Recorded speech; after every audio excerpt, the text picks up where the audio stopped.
Hey everyone, welcome to the 22nd episode of the Crush Cash Game series. As always, if you haven't subscribed to my channel, you better do it. Today's the last day of my promotion, so giving away 1 month's worth of coaching tomorrow to one lucky YouTube subscriber or one lucky email subscriber on my website. And if you sign up for both, then you have double the chance of winning.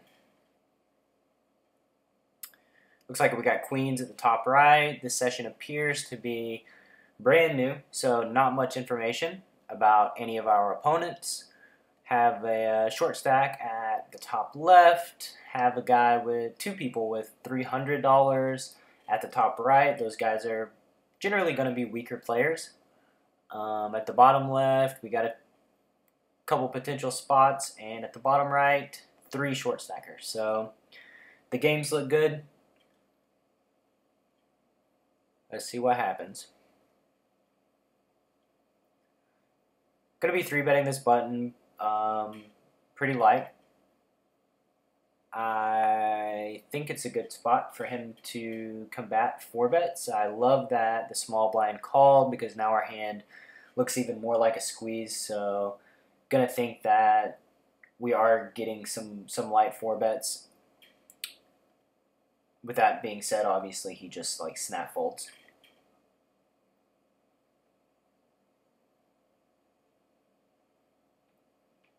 So if you're in the small blind, what kind of hand would you want to defend with? Pocket 7s, pocket 8s. You're put in a really tough spot post-flop with those hands. Even though you may very well be ahead of their range, you still lack initiative and you're out of position. So if you're going to be flatting with pocket pairs from the small blind right there, we really need to have a plan for post-flop.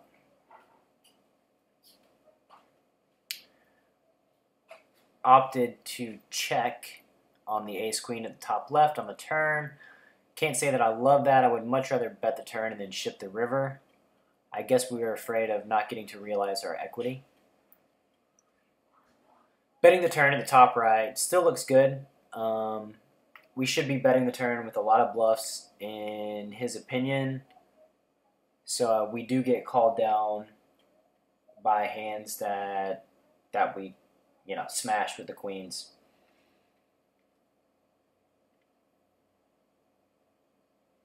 I don't really like checking back. I want to go for full stacks in a spot like that where he's going to believe that we're kind of weak. Just that's the story that he's told us that whole hand. He didn't buy our squeeze. He didn't buy our flop c-bet. So I don't see how a turn bet is really going to change his mind that often.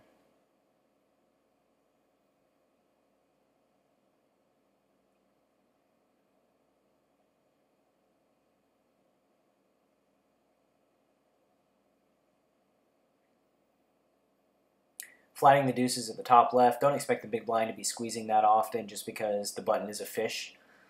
This is just a good spot to set mine versus a fish.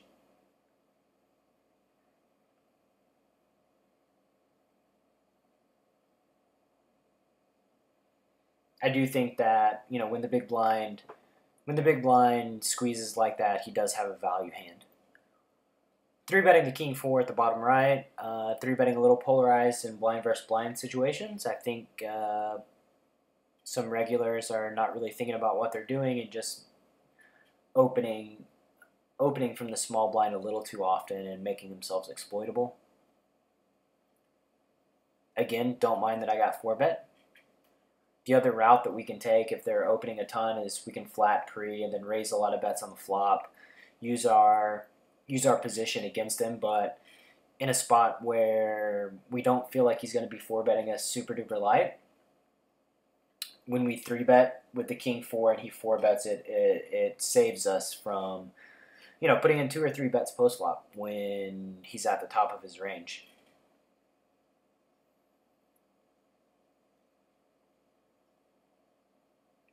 And that is how you see the silver lining in all the clouds.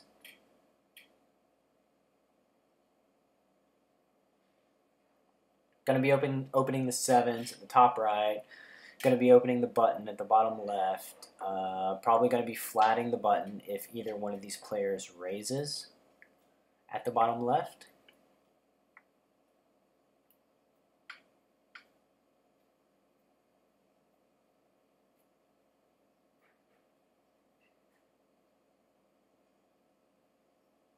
If the big blind 3-bets us, we're going to be 4-betting him a lot of the time. Without any info on us and no info on him, I think that we're going to be getting 3-bet a little light just because our steal rates should be higher. And if we're going to be getting 3-bet light, then we just got to man up and 4-bet light.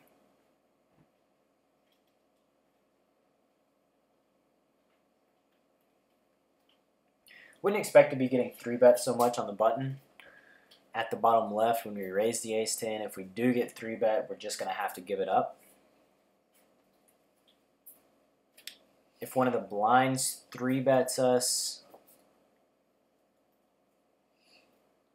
sometimes I like 4-betting, sometimes I like just calling.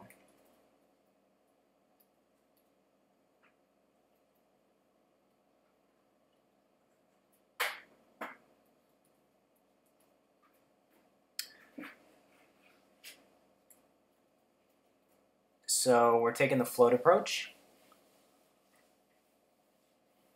I don't know how often he expects us to float. I was gonna say that I don't really like our line there. I think he's gonna expect a decent amount of floats. Are we really betting king queen on the turn or king jack? Probably not. And if we are betting it, if we do have king queen or king jack there, then we're for sure bet calling, just because he doesn't expect us to have those hands, and he is going to check raise us all in. So the fact that we know that that's what he's going to do with our value hands feels like, to me, we should just be checking behind on the turn, and to better rep king queen or king jack, making like a 40% pot bet.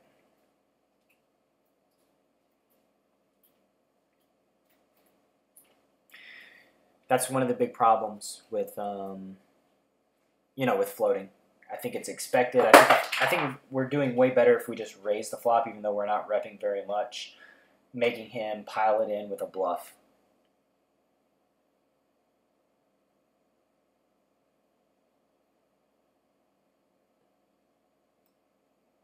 So after getting check raised and bet at the bottom left, we're just going to fold the ace-king. Most of the hands that would be bluffing us on the flop made pairs. They made 2-pair. They got there with 4 to a straight. I just think he has way too many 2-pairs and sets in his range to make calling with ace-king profitable. We essentially have to be putting him on a stone-cold airball. And if we're calling in that spot, we're basically burning money. He's not gonna end up on the river with enough airballs more than 33% of the time to allow us to profitably play that river.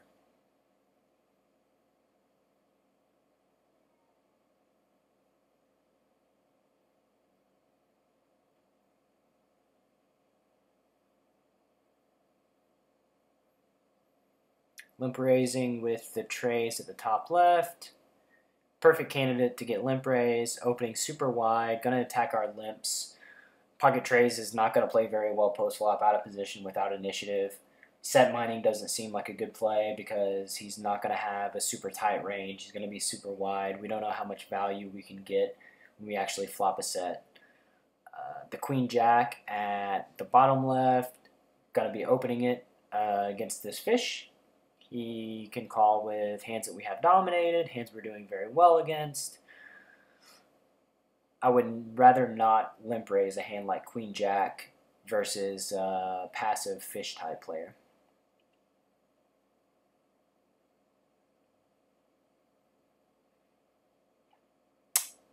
Isolating the ace queen. This flop, I like betting about 20 and calling all in. I think the fish are just gonna, he's gonna shovel it in pretty light.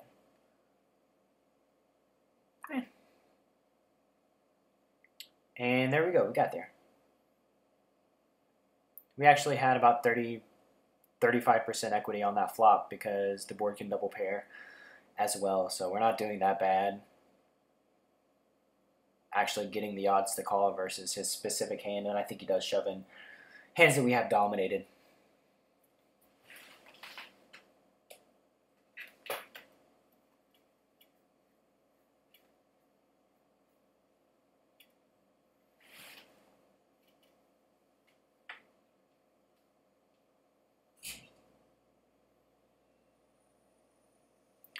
Going to be opening ace deuce at the bottom left. We've been playing many hands there already.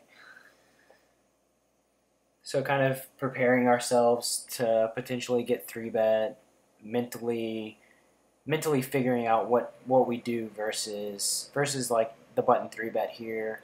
I hope we 4-bet. That feels right to me.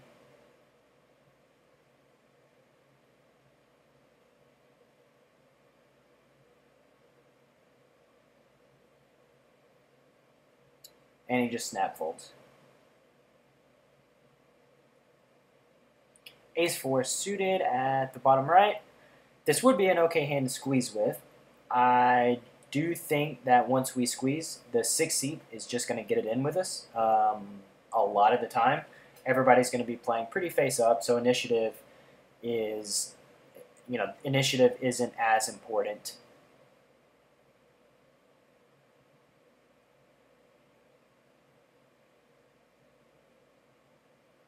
Our hand plays well multi-way, so why not?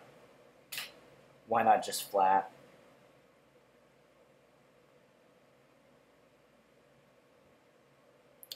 After being completely berserk at the bottom left, we get rewarded with aces.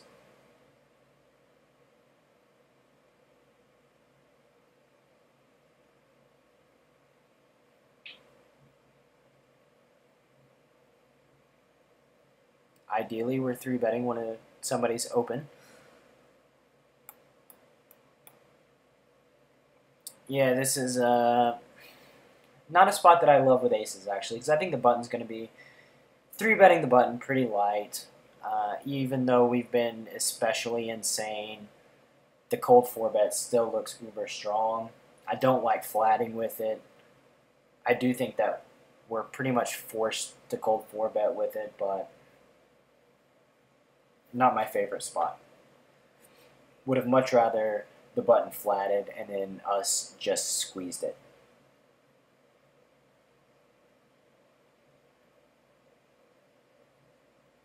Looks like we're searching for a new table.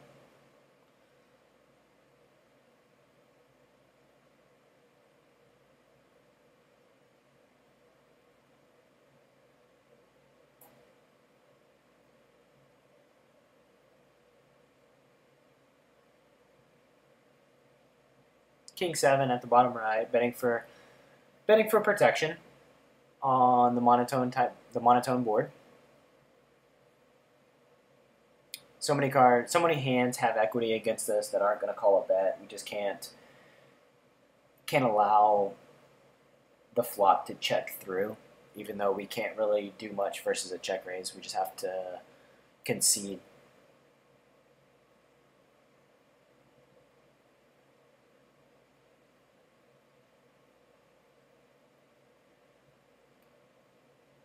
Checking our tables. The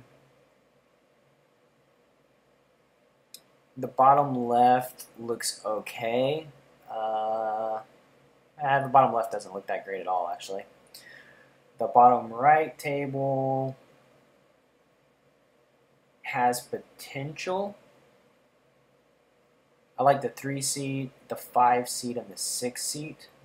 Although, because Bovada doesn't have auto top-offs, I don't know if, the 5 seat just hasn't had a chance to reload yet.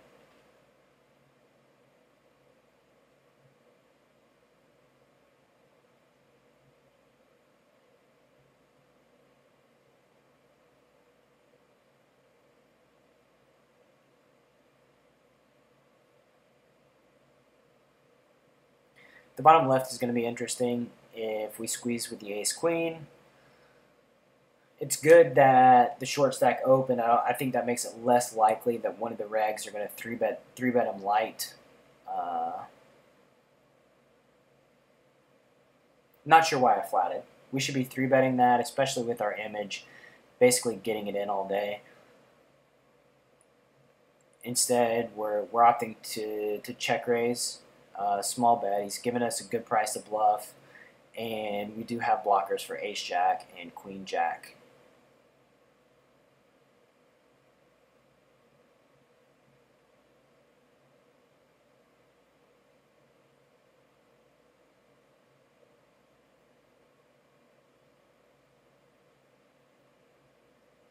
At the bottom left, if we did have, the hand like queen jack suited, we're going to be raising king jack, ace 10 plus, ace x suited. We're raising blind versus blind against this guy, all pocket pairs.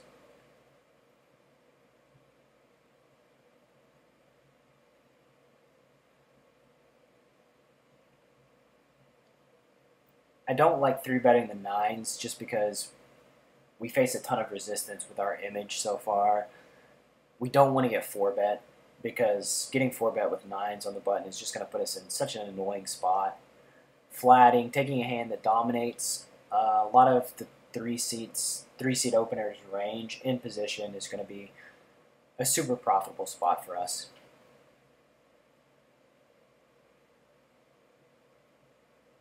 Cold 4-betting the jack tray suited at the top left obviously did not work out for us. I do like doing it with bluffs for the same reasons why I didn't love the aces spot at the bottom left table just a few minutes ago.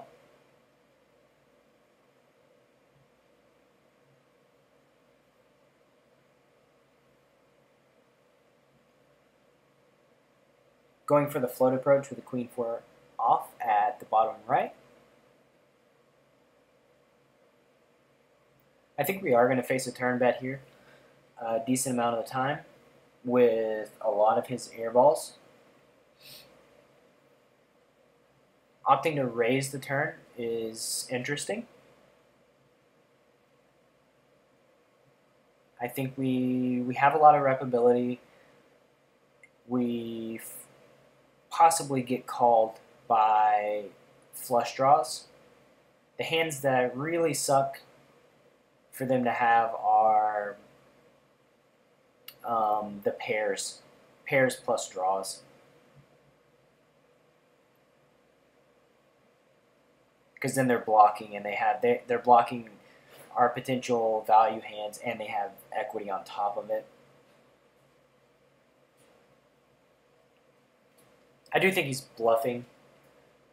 I do think he's bluffing on the turn a fair amount. We can really make an argument for just calling the turn and then calling the river.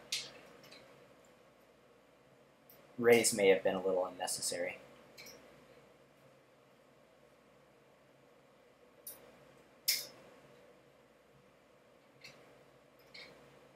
Calling our marginal hand with our middle strong hand, queen jack off on the button at the bottom right. I would rather not 3-bet that, take it in position.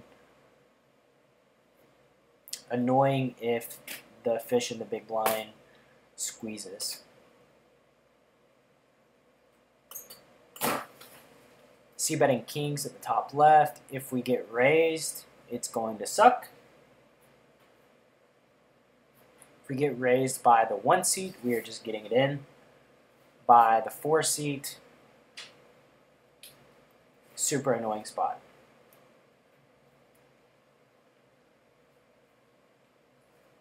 I can actually make a pretty good argument for just folding the kings right here and now. The argument against folding the kings is that, if he has a straight, he's going to just flat and keep the fish in. So his range is really a ton of sets, a ton of straight draw and flush draws, hands that have great equity against us and hands that have you know, something higher than great, amazing, ridiculous equity against us.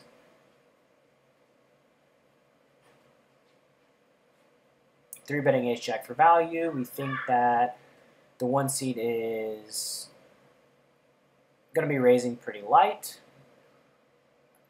Once he piles it in, we have 7 hands on him. It's really just feel. Do we think he's piling it in super light because we've been playing pretty loose?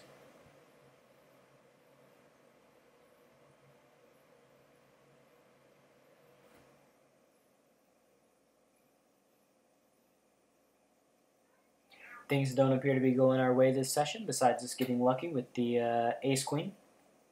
And that's very much appreciated.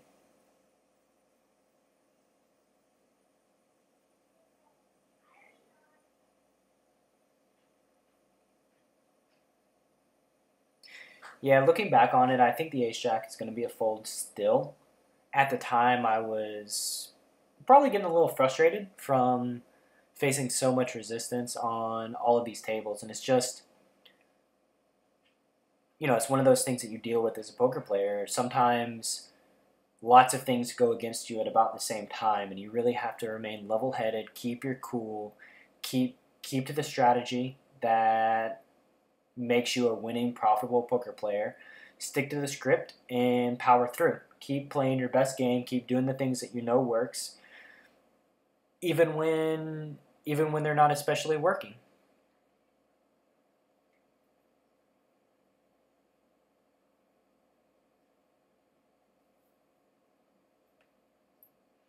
And sometimes that's really hard. It's really easy to become passive when you're facing tons of resistance. Your decisions.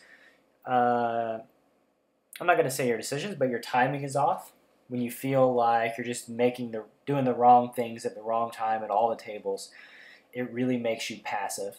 And once you start being more passive, you give up a lot of that edge that you have. So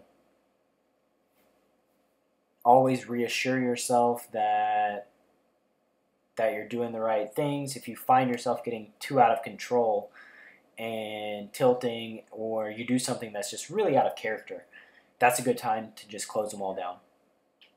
Close them all down, go meditate, go do something else. Get your mind right before you put in any more volume. Opening 3x with the ace-queen at the bottom left.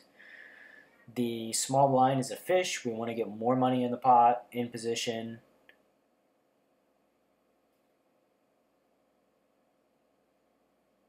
My whole button opening range in that spot is going to be 3x. Going to be raising the ace-10 off for value against the under-the-gun limper. Should be opening the king-8 suited and 3-betting the queens. Hopefully, the 1 seed is going crazy.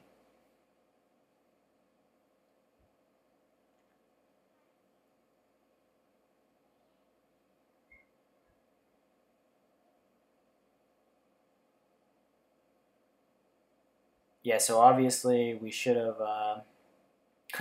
Obviously, we timed out with the ace-10. We should have raised, but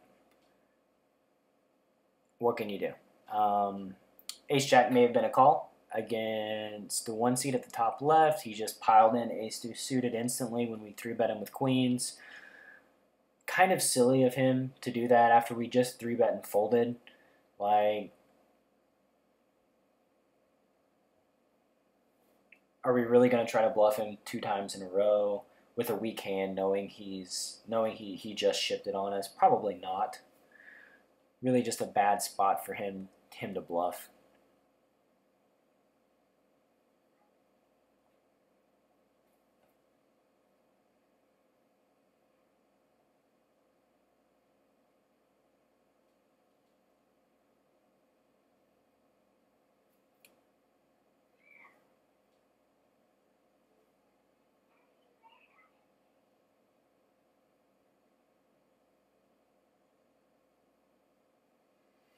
Top left table doesn't look so appealing.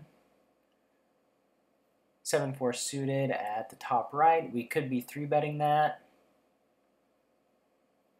I think that's a spot where we do need to be 3-betting kind of light versus a guy who's opening pretty often. We just have to, control ourselves, not 3-bet every single time it's a good spot, because then our stats get out of whack. We start getting played back at tons. It's really good to mix up your game and vary your plays so that guys can't really hone in on exactly what you're doing. And it appears as if my mental state probably is a little annoyed folding Queen 10 off in the cutoff at this point. Probably feeling like I'm getting played back at more than normal. I'm getting 3-bet every time I raise. I'm getting raised every time I c-bet. And that's going to play a factor into how often I'm opening, how often I'm 3-betting.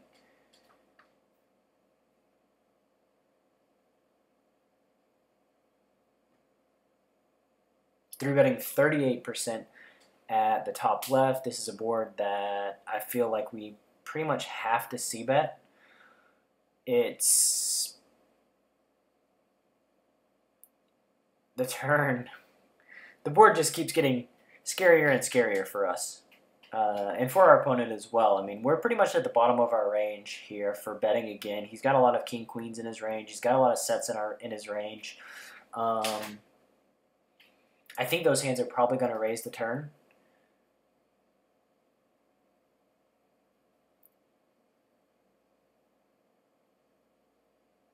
I think his straights are going to raise the turn. At this point, I actually think I have the best hand. And that's just a strict value bet on the river. The reason I think we have the best hand is that if he has a straight, we have 2-pair and sets in our range so often that he doesn't think we're going to be able to fold. So he's going to raise all of his straights for value. His 2-pair are going to be afraid of the board getting even more coordinated than it already is. So a hand like king queen is going to raise for value.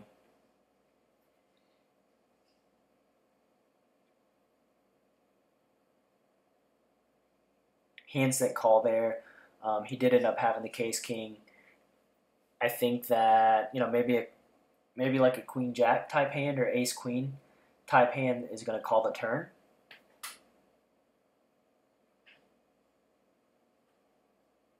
His payoff on the river is very light, not very good. I don't like his call on the turn either. It's just that we've been so aggressive in our first few hands that his perception of us is really skewed.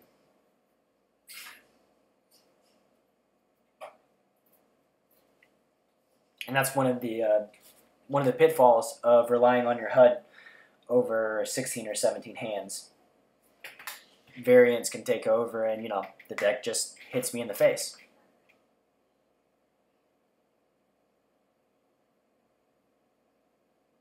Not that I've been especially tight on all my other tables, but that one effectively double every single one of my other tables. C-betting the queen deuce for value at the bottom left. If we get raised by the fish, we would probably just call and let him bomb the turn and probably get it in on a non-club turn or a card that doesn't coordinate the board. He's repping so thin on the flop, like bottom 2-pair, bottom sets. He doesn't have a ton of bottom sets because he 3-bets. He should be 3-betting a decent amount of them. We got about 50 seconds left in the video. I want to thank everybody for watching, listening to me ramble on. I very much appreciate all the positive support, the positive feedback, and I hope to be making these videos for you guys for a long time into the future.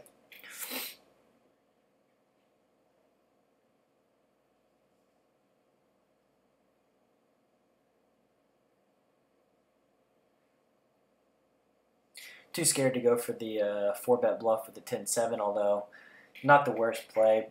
At this depth, he's going to have to be very careful, especially believing that I'm a loose cannon. Thanks, everyone. Have a good day.